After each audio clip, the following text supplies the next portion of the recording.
ஒரு சூப்பரான டேஸ்ட்ல ரொம்ப ரொம்ப சிம்பிளான சிக்கன் பிரியாணி எப்படி செய்யுதுன்னு பார்த்துருவோமா? இந்த மாதிரி ஒரு தடவை சிக்கன் பிரியாணி ட்ரை பண்ணி பாருங்க. ரொம்ப ரொம்ப சூப்பரா இருக்கும். அதுக்கடுத்து எப்பயுமே இதே மாதிரி தான் ட்ரை பண்ணுவீங்க. இந்த புதினா, கொத்தமல்லி எல்லாம் தனியா எடுத்து வைக்கிற ஆட்கள்லாம் இருக்காங்கல்ல, அவங்களுக்கு தான் இந்த மெத்தட் தாங்க பெஸ்ட்டு. கிளீன் பண்ண 1/2 கிலோ சிக்கன் கூட 1 டேபிள் ஸ்பூன் திக்கான தயிர், 1/2 டீஸ்பூன் மிளகாத்தூள், 1/4 டீஸ்பூன் கரம் மசாலா, கொஞ்சமா உப்பு சேர்த்துட்டு நல்லா மிக்ஸ் பண்ணி மேரினேஷன்ல வச்சிருங்க.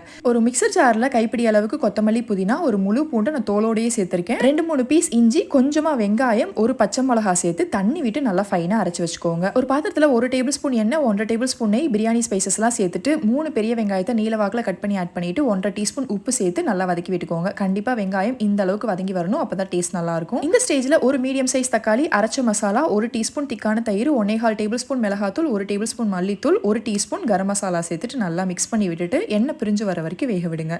இந்த மாதிரி மசாலால எண்ணெய் பிரிஞ்சு தொக்கு மாதிரி ஆனதுக்கு அப்புறமா நம்ம மேரினேட் பண்ணி வச்சிருந்த சிக்கனை சேர்த்துட்டு கம்ப்ளீட்டா மசாலா, சிக்கன் எல்லாமே ஒன்று சேர்ற மாதிரி மிக்ஸ் பண்ணிட்டு மூடி போட்டு வேக விட்டுருங்க. தண்ணி சேர்க்காதீங்க. ஒரு 3 to 5 மினிட்ஸ் மீடியம் ஃப்ளேம்லேயே குக் பண்ணீங்கன்னா சிக்கன் இந்த மாதிரி தண்ணி விட்டு வந்திருக்கும். இந்த ஸ்டேஜில் 20 மினிட்ஸ்க்கு ஊற வச்சிருந்த 1/2 கப் பாஸ்மதி அரிசி, அதுக்கு 2/2 கப் தண்ணி சேர்த்துட்டு அரை லெமன் பிழிஞ்சிட்டு ஜென்டலாக அந்த மாதிரி மிக்ஸ் பண்ணிட்டு மூடி போட்டு வேக விடுங்க.